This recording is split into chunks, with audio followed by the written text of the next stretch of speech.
El sol aún no había cruzado el horizonte sobre la base aérea de Jabanilla, en Irak, pero el calor ya era sofocante dentro de la estrecha cabina. El hombre sentado a los mandos no era un novato, era uno de los mejores, un capitán de élite de la Fuerza Aérea iraquí.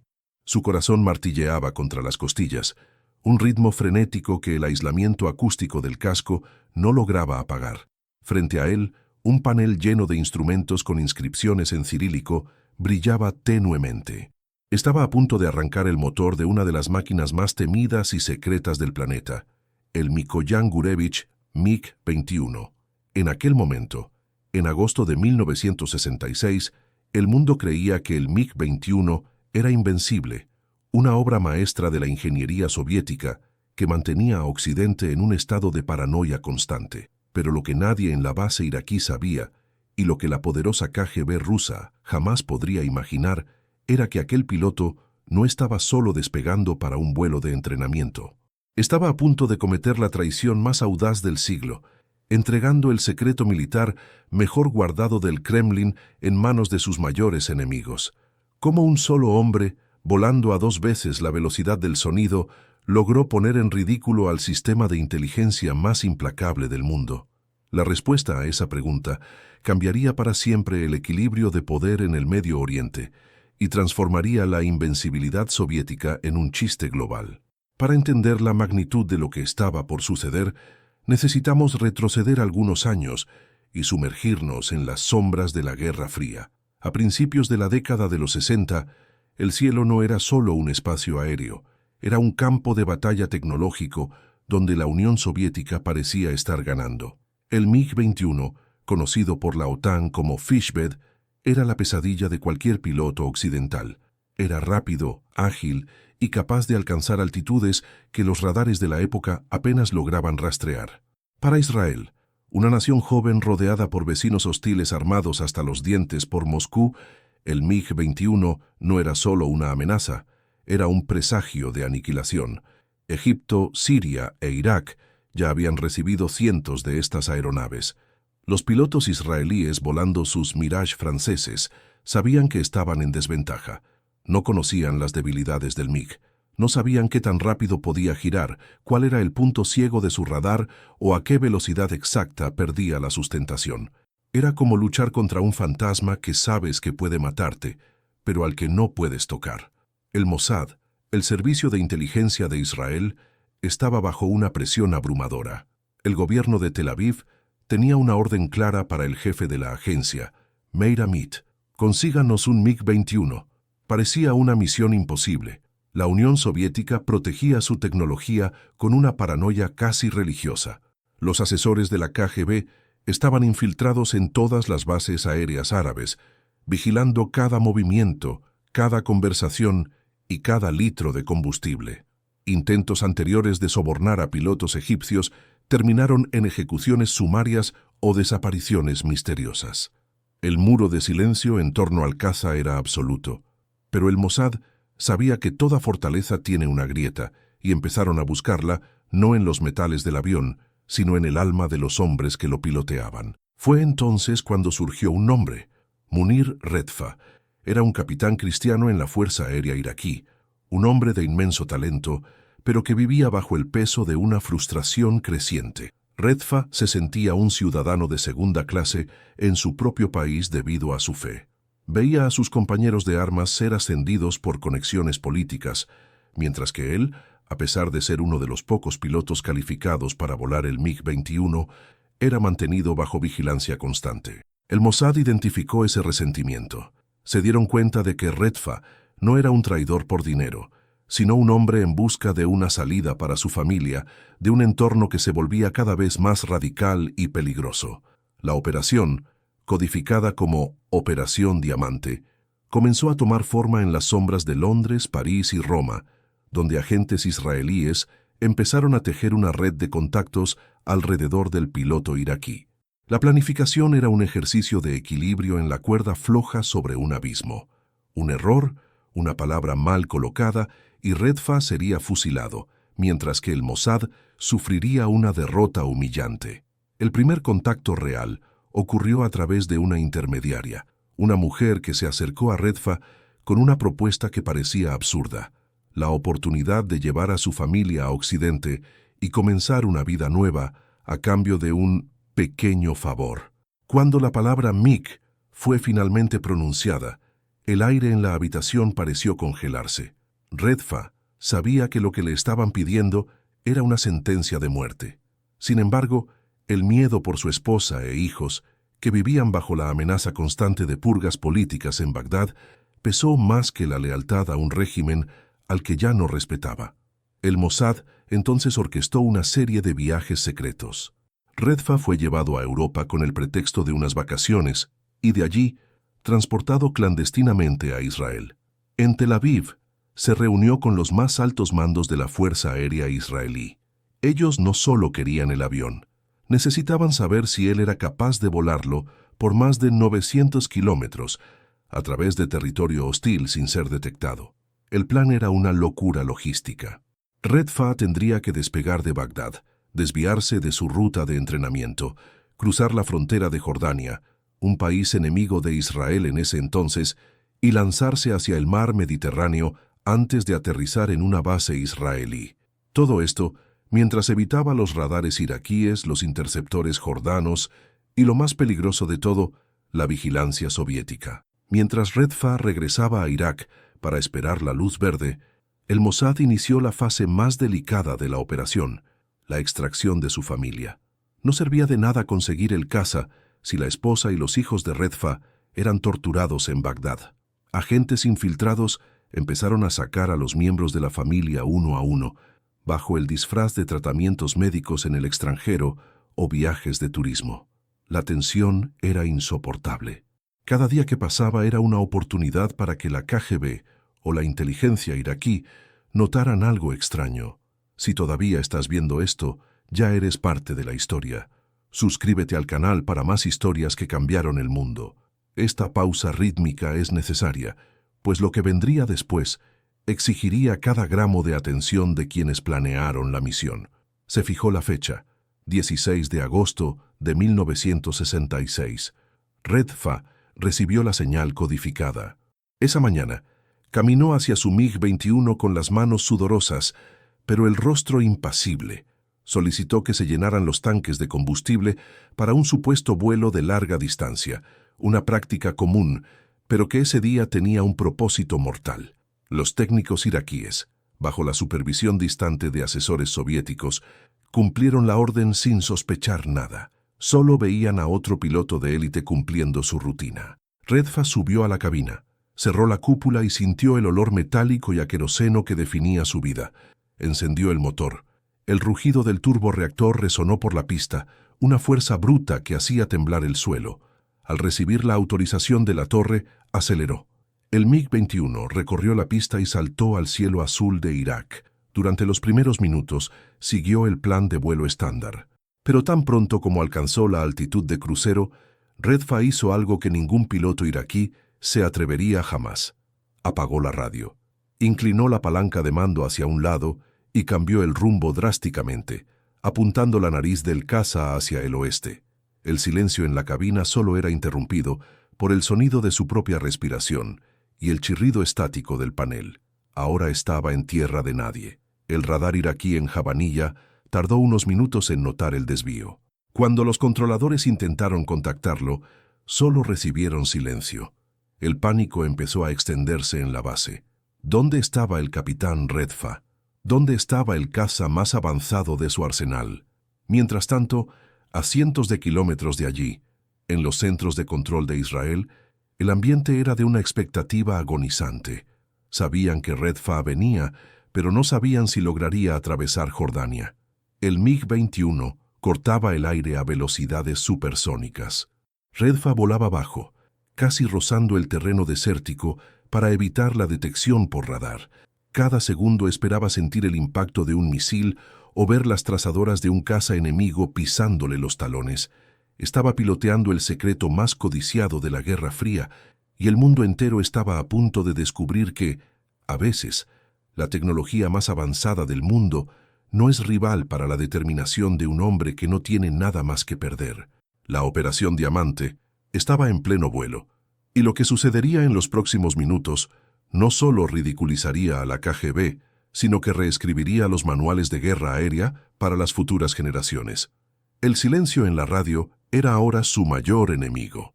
En la cabina del MiG-21, Munir Redfa sentía el peso de cada gramo de metal de aquella aeronave. Sabía que, en ese preciso momento, el centro de control en Bagdad estaba ardiendo.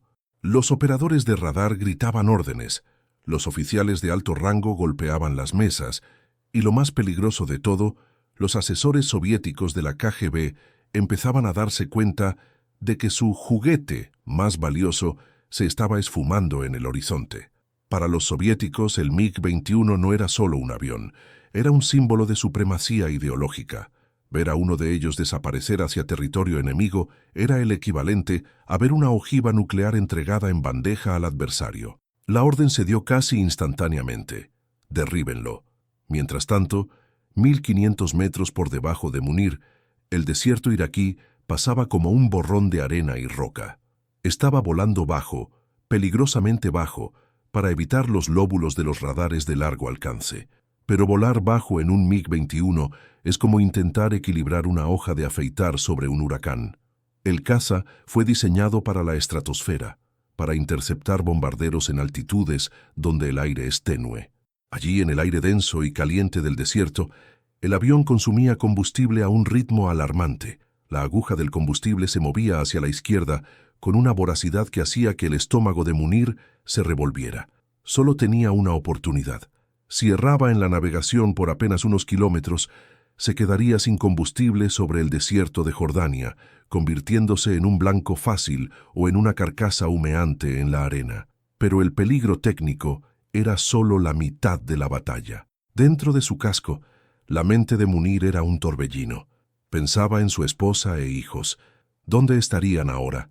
El Mossad había prometido que estarían a salvo, cruzando fronteras bajo identidades falsas. Pero, ¿y si algo salía mal? ¿Y si la policía secreta iraquí hubiera llegado a su casa minutos después de su despegue? La imagen de su familia en una celda de interrogatorio en Bagdad era más aterradora que cualquier misil aire-aire. Munir se sentía un traidor y al mismo tiempo un salvador. Estaba traicionando a su país, pero sentía que estaba salvando el alma de su familia y el futuro de su linaje. El aislamiento era absoluto. Era el hombre más vigilado y al mismo tiempo el más solitario de la tierra en ese instante. De repente, un destello en el radar de a bordo, aunque rudimentario en esa versión del MiG, y un aviso visual lo alertaron. Estaba entrando en el espacio aéreo de Jordania. Este era el punto de ruptura. Jordania poseía una red de radares eficiente y una fuerza aérea equipada con cazas Hawker Hunter, piloteados por hombres entrenados por los británicos. Si los jordanos lo detectaban, no harían preguntas. Un caza iraquí invadiendo el espacio aéreo en dirección a Israel era un objetivo legítimo. Munir apretó la palanca con tanta fuerza que sus nudillos se pusieron blancos. Necesitaba velocidad, pero la velocidad lo hacía visible. Necesitaba sigilo, pero el sigilo lo hacía lento y vulnerable. Mientras cruzaba el territorio jordano, surgió un nuevo obstáculo: el clima. Una tormenta de polvo masiva empezaba a formarse en su ruta. La visibilidad cayó a casi cero. Munir estaba ahora volando a ciegas, confiando solo en los instrumentos soviéticos que había aprendido a odiar y a respetar simultáneamente.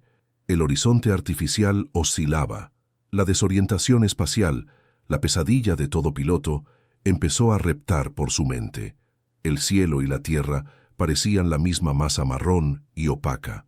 ¿Dónde estoy?, se preguntaba, mientras el sudor corría por dentro de su máscara de oxígeno, mezclándose con el sabor metálico del miedo.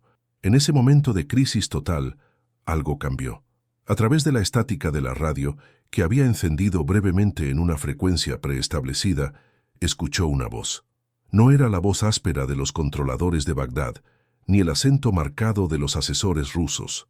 Era una voz tranquila, hablando en un inglés pausado con un ligero acento hebreo. «Diamante Aquisol, los tenemos a la vista. Continúe en el rumbo actual». El corazón de Munir dio un salto. Sol era el nombre en clave para la escolta de la Fuerza Aérea de Israel. ¿Pero dónde estaban? Miró a los lados, pero el polvo aún lo rodeaba. De repente, como si rasgaran el propio tejido de la realidad, dos cazas Mirage III de fabricación francesa aparecieron a su lado, uno en cada ala de sus alas delta. Los pilotos israelíes no saludaron. Estaban allí con una misión clara: protegerlo si era quien decía ser, o volarlo por los aires si hacía cualquier movimiento brusco hacia Tel Aviv. Si todavía estás viendo esto, ya eres parte de la historia. Suscríbete al canal para más historias que cambiaron el mundo. Este momento de conexión entre enemigos improbables en el cielo es lo que define los grandes giros de la historia. Y no querrás perderte lo que pasó cuando esos tres aviones finalmente cruzaron la frontera final. La tensión dentro de la cabina del MiG-21 alcanzó un nuevo clímax. Munir Redfa sabía que, aunque estaba escoltado, seguía siendo un intruso piloteando el arma más letal del enemigo. Los pilotos de los Mirage tenían órdenes estrictas. Al menor indicio de que Redfa intentara un ataque suicida o de que el avión fuera una trampa cargada de explosivos, debían transformarlo en una bola de fuego sobre el desierto del Negev. Munir lograba ver el reflejo del sol en las cabinas de los Mirage. Veía los misiles Shafir bajo sus alas. Estaba a un movimiento en falso de su propia aniquilación. Pero hubo un giro que ni siquiera el Mossad esperaba. Mientras cruzaban la frontera israelí, la radio de Munir captó una transmisión abierta. No era para él, pero era sobre él. El mando central soviético en Siria estaba enviando órdenes desesperadas para que cualquier unidad disponible en la región, ya fuera siria o egipcia, interceptara al objetivo desviado. El Kremlin ya había entendido lo que estaba pasando. Ya no les importaba recuperar el avión. Querían destruirlo a cualquier costo para evitar que Occidente examinara sus entrañas. El MiG-21 de Munir ya no era solo una aeronave desertora. Era el epicentro de una chispa potencial para una guerra total. La presión sobre Munir era insoportable.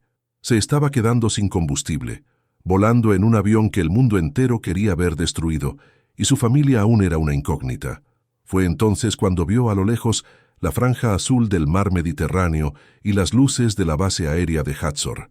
El aterrizaje sería el momento más crítico. El MiG-21 era conocido por su alta velocidad de aproximación y por ser extremadamente inestable durante el aterrizaje. Un error al tocar pista y el caza se convertiría en una pira funeraria de magnesio y aluminio. Mientras reducía la potencia, Munir sintió que el avión temblaba. El motor Tumansky R-11 soltó un espasmo, señalando que los tanques estaban prácticamente vacíos. Bajó el tren de aterrizaje. 3 luces verdes brillaron en el panel, la primera señal de suerte en horas de agonía. Alineó la larga nariz del caza con la pista de Hatzor. Los Mirage israelíes se alejaron, dando espacio para que el gigante soviético tocara suelo. El contacto fue violento, pero firme. Los neumáticos del MiG gritaron al entrar en contacto con el asfalto israelí. Munir activó el paracaídas de frenado, sintiendo el tirón que lo lanzó contra los cinturones de seguridad. Mientras el avión desaceleraba, vio vehículos de seguridad y oficiales de inteligencia corriendo hacia él. Apagó el motor. El silencio que siguió fue el más profundo que jamás había experimentado. Cuando Munir Redfa abrió la cúpula y respiró el aire de Israel, no vio solo soldados. Vio el fin de una era de misterio. El MiG-21, el pájaro de acero de Moscú, estaba finalmente en suelo enemigo intacto. Pero la verdadera sorpresa llegó minutos después, cuando un oficial del Mossad se le acercó con una radio portátil y dijo: «Tu familia está a salvo en una casa de campo en el norte. Llegaron hace 10 minutos». Por primera vez en meses, Munir lloró. Pero su alivio era el terror de Moscú. La KGB acababa de sufrir su mayor golpe desde el fin de la Segunda Guerra Mundial. El secreto de la invencibilidad soviética había sido robado, y el análisis técnico que comenzaría esa misma noche cambiaría el curso de la próxima guerra. Lo que los técnicos israelíes y estadounidenses descubrirían dentro de ese fuselaje dejaría al Kremlin en estado de shock y transformaría el equilibrio de poder global de una forma que nadie podría prever. El diamante había sido entregado y su brillo estaba a punto de cegar a los enemigos de Israel. El silencio que siguió al apagado del motor Tumansky en la base aérea de Hatzor era, en realidad, el sonido de un terremoto geopolítico cuyas ondas de choque apenas comenzaban a extenderse.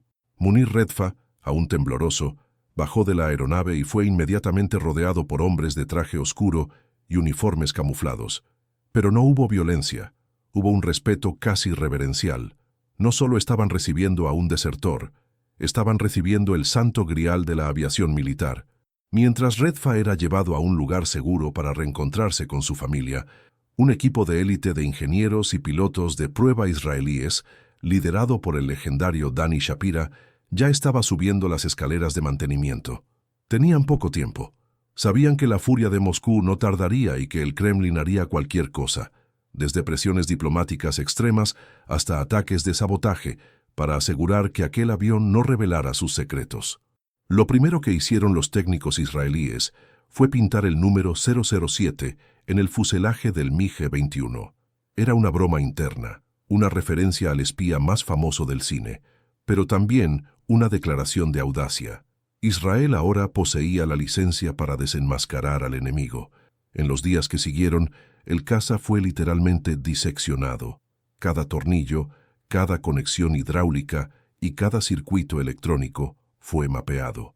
Lo que descubrieron fue una revelación que cambiaría las tácticas de combate aéreo para siempre.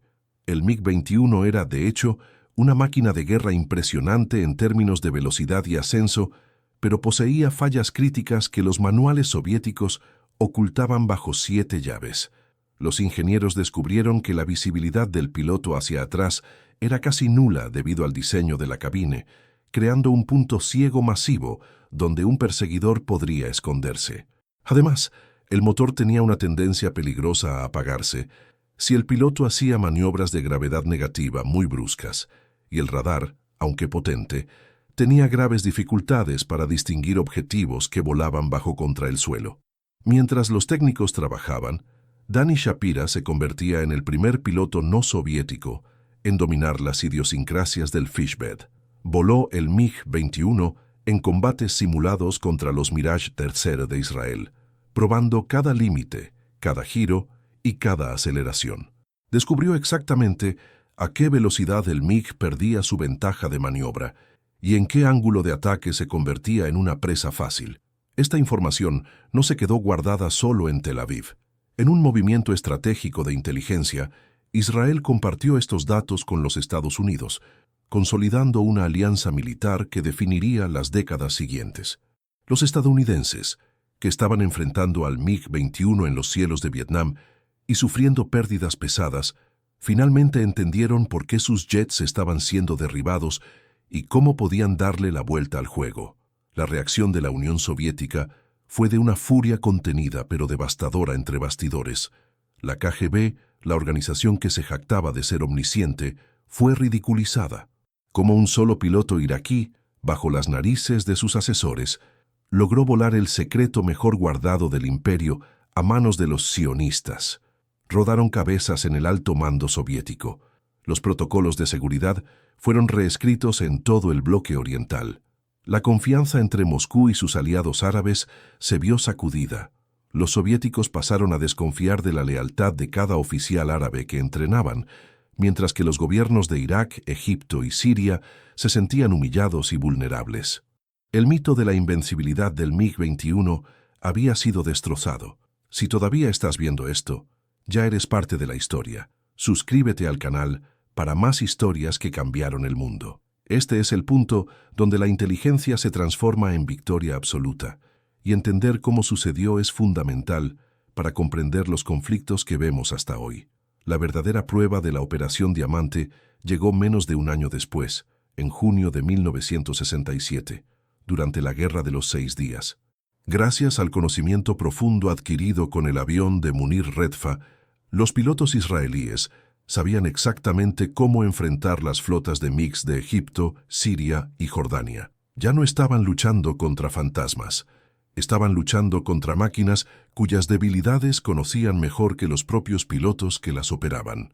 El resultado fue una de las mayores demostraciones de superioridad aérea de la historia. En apenas unas horas, la Fuerza Aérea de Israel aniquiló a las fuerzas aéreas de sus adversarios, aún en tierra, y en los raros combates que ocurrieron en el aire, La ventaja técnica y táctica proporcionada por el MiG-0C-07 fue decisiva. Israel conquistó el dominio total de los cielos, permitiendo que sus fuerzas terrestres avanzaran con una velocidad que dejó al mundo atónito. Pero ¿qué hay del hombre detrás de la palanca de mando? Munir Redfa y su familia recibieron nuevas identidades y una vida segura en Israel y posteriormente en otros lugares bajo la protección del Mossad. Nunca buscó la fama. Vivió el resto de sus días en la oscuridad, cargando con el peso de su decisión. Para muchos en el mundo árabe fue el mayor traidor de la historia. Para Israel fue el hombre que salvó a la nación de la aniquilación. La Operación Diamante demostró que en la arena de la geopolítica, un solo individuo, movido por convicciones personales y coraje desesperado, puede ser más potente que divisiones enteras de tanques o escuadrones de jets. A largo plazo, la captura del MiG-21 obligó a la Unión Soviética a acelerar el desarrollo de nuevas aeronaves, como el MiG-23 y el MiG-25, en un intento desesperado por recuperar la ventaja perdida. Sin embargo, el daño a la reputación de la ingeniería soviética y de la inteligencia de la KGB ya estaba hecho. La imagen del MiG-21 con la estrella de David pintada en sus alas se convirtió en un símbolo icónico de la Guerra Fría, un recordatorio constante de que la tecnología es inútil si se ignora el factor humano. La Operación Diamante no fue solo el robo de un avión, fue la captura de una era. Demostró que la inteligencia y la audacia pueden superar la superioridad numérica y tecnológica. El Mossad no solo confiscó un caza, reescribió el equilibrio de poder global en un vuelo de menos de una hora. Hoy, el MiG-21 de Munir Redfa descansa en el Museo de la Fuerza Aérea de Israel en Hatzerim, una reliquia silenciosa de un tiempo en el que el mundo contenía la respiración con cada despegue. Sirve como un recordatorio eterno de que, en las sombras de la guerra, el arma más poderosa no es el misil o el radar, sino la información y el coraje de quien se atreve a buscarla. El legado de esta operación aún resuena en los manuales de inteligencia de todo el mundo. Enseñó que la lealtad no se puede comprar solo con ideología o miedo, y que la mayor vulnerabilidad de cualquier superpotencia reside en la humanidad de sus propios agentes. La KGB nunca olvidó la humillación, y el Mossad nunca olvidó la lección. Lo imposible es solo algo que aún no se ha planeado con la suficiente audacia. ¿Y tú? ¿Conocías los detalles de esta operación que transformó la tecnología soviética en un chiste global? ¿Puedes imaginar la tensión de Munir Redfa al cruzar esa frontera final, sabiendo que llevaba el destino de naciones en sus manos? ¿Qué otra historia de espionaje o tecnología capturada de la Guerra Fría te gustaría ver aquí en el canal? Deja tu opinión en los comentarios, pues tu interacción es lo que nos mueve a buscar estos archivos perdidos de la historia. Suscríbete al canal y activa la campanita para no perderte el próximo episodio, donde nos sumergiremos en otra operación secreta que cambió todo lo que pensábamos saber sobre el poder y la traición. La próxima historia te dejará sin palabras. Hasta la próxima. Y recuerda, la historia la escriben aquellos que tienen el coraje de actuar en las sombras.